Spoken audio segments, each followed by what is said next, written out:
Hey friends, Stephen Michael Miller here, and I'm so excited today to talk about one of those things that drives really what it is that we become and how we put ourselves forward every single day, and that's all about habits. And I want you to think about the habits that you currently have. See, we as human beings, we live habitual lives. Like literally, most of the things that we do in a very specific pattern.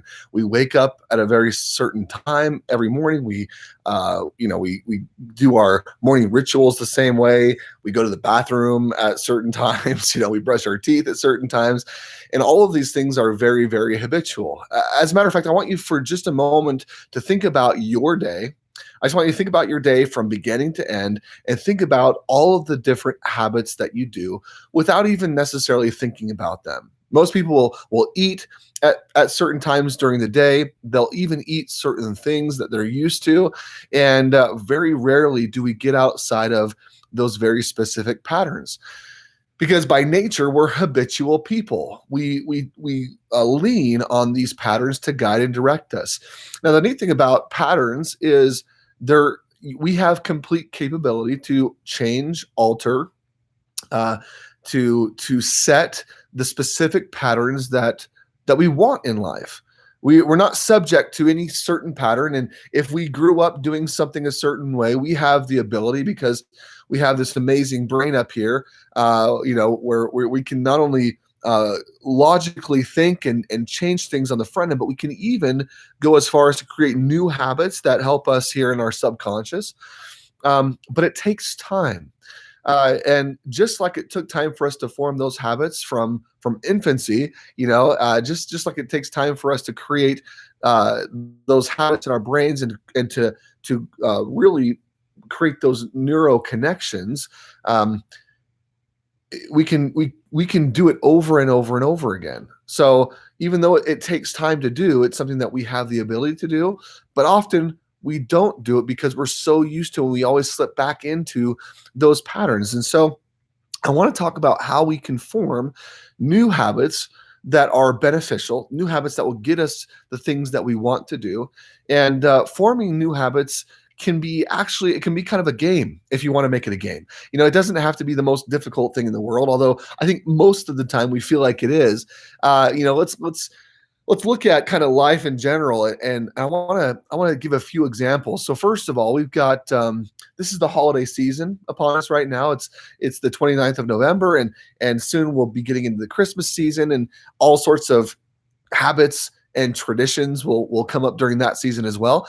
But usually, come the first of the year, we get into this mode of wanting to reevaluate our habits, and we don't usually call it this, right? But we want to reevaluate the habits that we have, identify those that are beneficial to us, and get rid of those that aren't.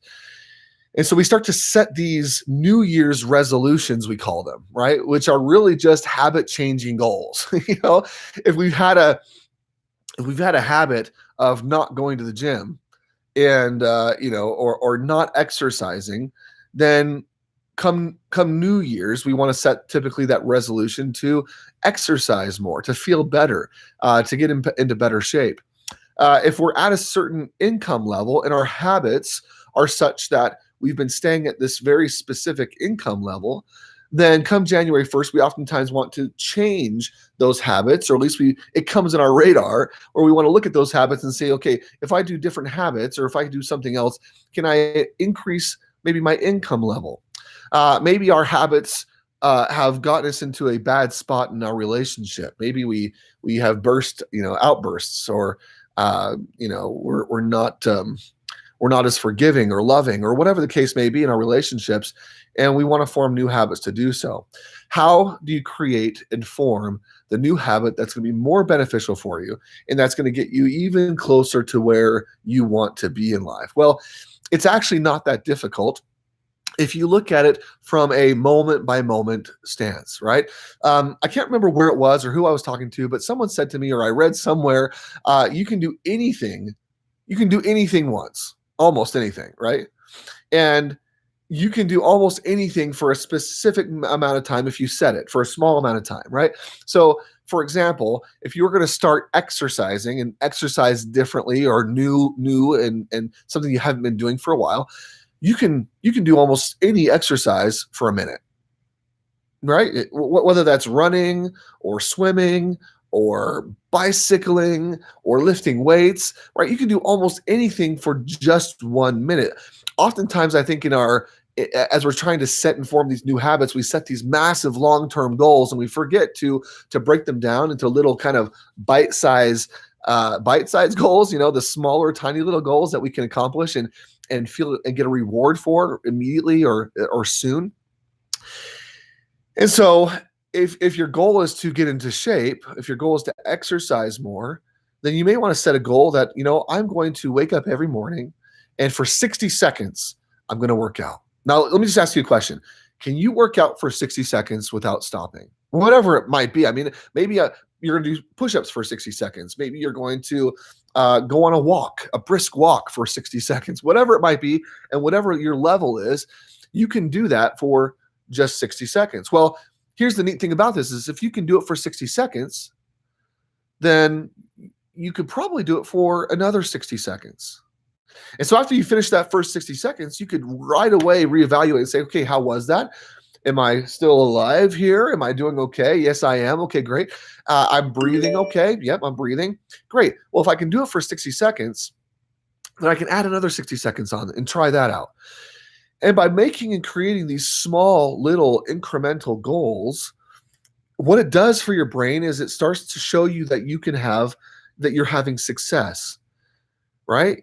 These are the building blocks of forming habits. It's these tiny little actions that you accomplish, right? One right after the other. You just keep on accomplishing these tiny little goals. And as you do that, you start to really put into your brain this idea that, oh my gosh, I can do this. I've already done it for 60 seconds. I can do it for another 60 seconds.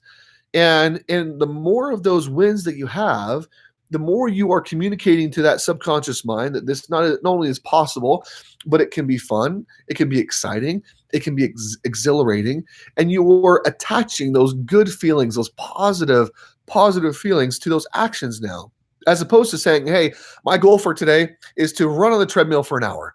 And just think about that for a second. If you were going to run on the treadmill for an hour, having not run on the treadmill for weeks or months, right? And your lungs aren't conditioned for it, and your legs aren't conditioned for it, and your brain isn't conditioned for it. You don't have the mental capacity quite yet. Maybe you think you want to, but maybe you don't yet. You jump on the treadmill and you start running, and all of a sudden you find yourself wheezing a bit, and your legs are hurting, or whatever the case is. He said, man, I can't run for this whole hour. It's just almost impossible for me. And you get out of breath and it starts to hurt and you can't breathe. And then you jump off the treadmill. What happens is you start to tell yourself that number one, you didn't accomplish the goal of running for an hour, right? And number two, you start to tell yourself, well, maybe that's not really possible. I can't really do that. And so instead of having small, tiny little wins, you have a larger failure that kind of puts that stumbling block in the way. So as you're trying to form this new habit, all of a sudden, instead of encouragement and success and wins along the way, you're having an immediate almost failure just before or just as you're barely starting out. And that's oftentimes why, as we set these New Year's resolutions, these massive goals, if we don't simplify them or break them down into smaller, easily accessible, or easily a little bit more easily achievable goals, it can also often throw us off, and then we just don't create that new habit.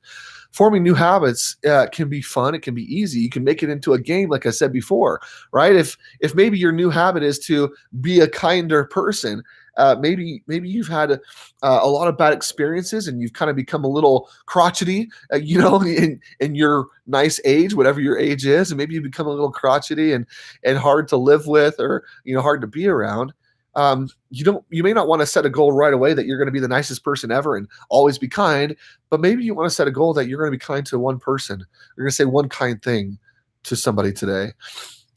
And then if you can do that today and say one kind thing to somebody, maybe tomorrow you can say two kind things to somebody.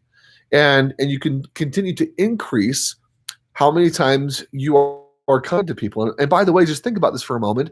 Instead of saying I'm going to be completely kind always, which is that's hard, that's impossible almost for anybody, right? We're all human and we all make mistakes and we have emotions and sometimes we get angry and sometimes we do things or say things that maybe we shouldn't have.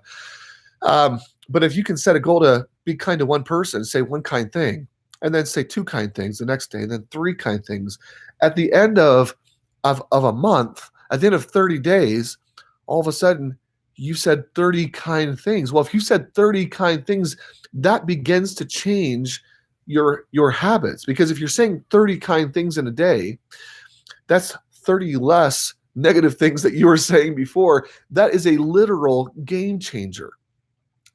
And this is how we form new habits. It's quite fun. It's actually exciting. It's interesting. We form these new habits by doing these tiny little goals along the way that are things that you can accomplish. There are things that you can do, and you see those small incremental successes every single day. And as you do that, that builds upon itself, and it builds upon itself. And before you know it, you've got a new habit. Now, if you've ever tried to do something new, usually the first 10 days are the hardest, right? As you're starting something new and you're doing something new, the first 10 days can be super difficult.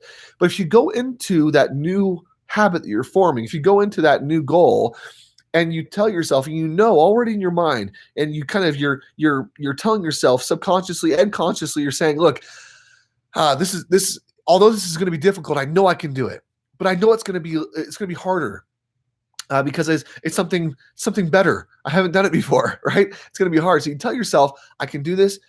I can do this for 10 days. I can do this. I can do it the first day. So you set your smaller incremental goal, but you also say, I'm going to do this on a daily basis for 10 days. I'm going to start with the first day though. I can succeed in just the first day. If I can do that, I can do it the second day. If I can do it the second day, I can do it the third. Those first 10 days will be the hardest. The next 10 days will still be difficult, but not as hard. And then the third 10 days is typically when it gets just a little bit easier.